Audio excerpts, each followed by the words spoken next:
Hello students, जैसे कि हमने लेसन स्टार्ट किया था 3 क्वेश्चंस हनी कॉम बुक में से, तो उसको आज हम लास्ट पेज बाकी है वो कंप्लीट कर लेते हैं।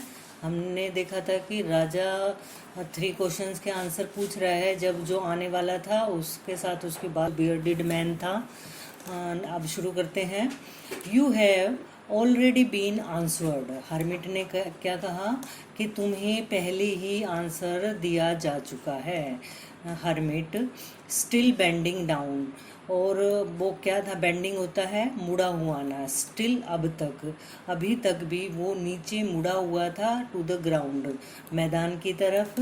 And looking up at the king, कई बार होता है ना कि नीचे मुड़े मुड़े किसी से बात करना हो तो हम ऊपर देख लेते हैं और मुड़े रहते हैं, तो इसी तरह हरमिट नीचे मुड़ा हुआ था और वो राजा से बात कर रहा था।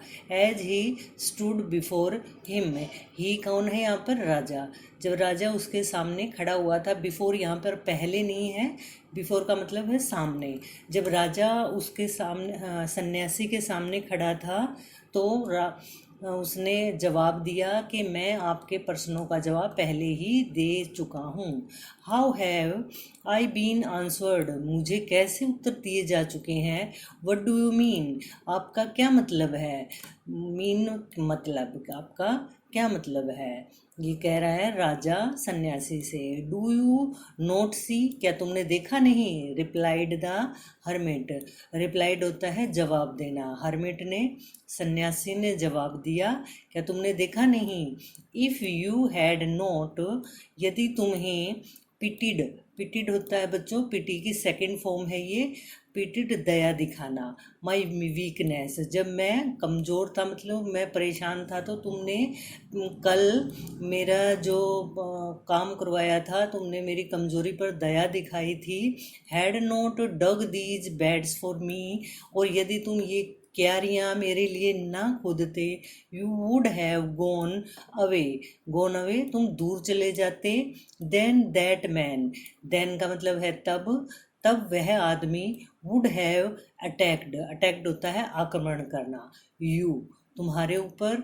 And you would have wished, you had stared with me, और ये तुम्हारे लिए एक वरदान है कि तुम यहीं पर मेरे पास रुक गए। स्टेड होता है रुकना, रहना। So the most important time, इसलिए सबसे इम्पोर्टेंट जो समय है, वाज वैन, वो तब था, you were digging the beds, जब तुम क्यारियाँ खोद रहे थे। And I was the most important man, और उस समय पर मैं सबसे इम्पोर्टेंट आदमी था, महत्वपूर्ण आदमी था।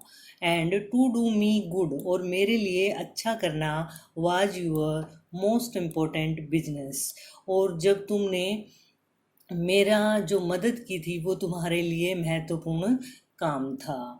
आफ्टरवर्ड, उसके बाद, when the man ran to us, जब वो आदमी हमारे पास दौड़कर आया, the most important time was, उस समय जो महत्वपूर्ण समय था, when you were caring for him, caring होता है देखभाल करना।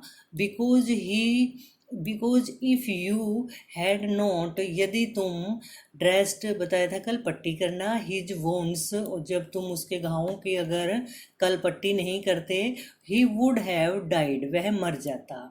विदाउट हैविंग मेड पीस, और तुम्हारे बीच में कोई भी शांति समझौता नहीं होता। So he was the most important man, और उस समय वह तुम्हारे लिए महत्वपूर्ण आदमी था। What you did for him, तुमने जो उसके लिए किया, was your most important business, और उस समय जो तुमने उसके लिए जो काम किया वो सबसे महत्वपूर्ण काम था। रिमेंबर देन, तब याद रखो, there is only one time, तब यहाँ पर एक महत्वपूर्ण काम है, and that time is now. तो ये बच्चों आपके लिए भी एक शिक्षा है कि जो सबसे महत्वपूर्ण टाइम वो क्या है, वो अब का है। आगे टाइम कोई भी काम आगे पर टहलाना नहीं चाहिए, हमें तभी के तभी करना चाहिए। अब बताया भी है ये इम्पोर्टेंट क्यों है। It is the most important time, ये इम्पोर्टेंट है बिकॉज क्योंकि it is the only time, यह केवल वह समय है we have any power to act, कि उसके अंदर हम कुछ कर सकते हैं। क्योंकि जो पास्ट होता है वो बीत गया होता है और जो फ्यूचर होता है वो आया नहीं होता है। तो हम केवल उसी पर ही काम कर सकते हैं, हमारे पास उसी पर काम करने की शक्ति होती है कि जो टाइम अब है हमारे पास।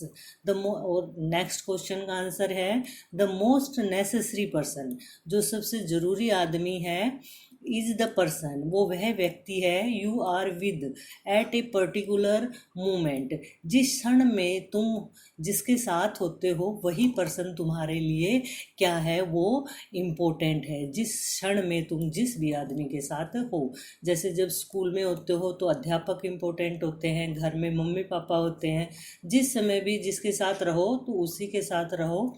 For no one knows what will happen in the future, क्योंकि अगर फ्यूचर का पता चल जाएगा तो हम फिर काम ही नहीं करेंगे, कि हमें यही पता चल जाएगा कि फ्यूचर में क्या होना है। And whether we will meet anyone else, कि हम कब किससे मिलेंगे। द मोस्ट इम्पोर्टेंट बिजनेस, अब तीसरा क्वेश्चन था कि कौन सा सबसे महत्वपूर्ण काम है। Business is to do that person good, कि हम जिस भी पर्सन के साथ हों हमें उसके साथ अच्छा व्यवहार करना है। बिकॉज इसका कारण क्या है, वी वर सेंट, हम भेजे गए हैं। सेंट होता है भेजना, इन टू दिस वर्ल्ड, इस संसार में, फॉर दैट पर्पज अलोन, उसका उद्देश्य, पर्पज होता है उद्देश्य, उसका उद्देश्य केवल यही है। ये बच्चों, ये तुम्हें बिल्कुल सीखने की ज़रूरत है कि हम इस धरती पर क्यों आए हैं। हमें दूसरों के साथ ना तो लड़ाई करनी है और ना ही उनके साथ कोई बुरा व्यवहार करना है, हमें मदद करनी है। और यही तीसरा पर्सन का जवाब था कि हमें इस धरती पर भगवान के द्वारा भेजा गया है, तो हमें यहाँ धरती पर आराम से रहना है, सबके साथ हंसकर और खुशी से रहना है। तो बच्चों ये तीनों क्वेश्चंस के आंसर मिल गए हैं और अब हम इसके कंप्रिहेंशन चेक पर चलते हैं। पहला क्वेश्चन देखो बच्चों, इसमें मैंने ये हमें complete the following sentences, in sentences को कंप्लीट करना है। कहाँ से, बाय एडिंग, एडिंग होता है जोड़ना, अप्रोप्रिएट पार्ट्स, जो नीचे इसके भाग दिए हुए हैं इनसे जोड़ना है ऊपर वाले सेंटेंसेस को जो इस बॉक्स में दिए गए हैं। तो पहला है many wise man answered the Kings question, बहुत सारे बुद्धिमान व्यक्तियों ने किंग का आंसर किया था। तो इसका क्या आएगा, इसका ये आएगा, फर्स्ट का ये आ जाएगा कि उसका जवाब जिस किसी ने भी दिया था, किंग सेटिस्फाइड नहीं था, उससे संतुष्ट नहीं था। नेक्स्ट है someone suggested that there should be a council of wise man, किसी ने कहा कि वहाँ पर एक सभा होनी चाहिए बुद्धिमान व्यक्तियों की। तो इसका किस लिए हुआ था, ये इसका जवाब है to help the king act at the right time. इसका जवाब बच्चों ये आएगा सेकंड का जवाब।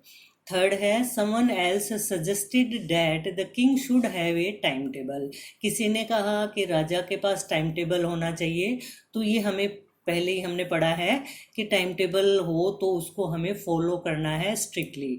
तीसरे का जवाब the king requested the hermit, राजा ने हर्मिट से क्या रिक्वेस्ट की, क्या रिक्वेस्ट की थी, उसके क्वेश्चंस का आंसर देने की रिक्वेस्ट की थी। तो ये है टू आंसर 3 क्वेश्चंस।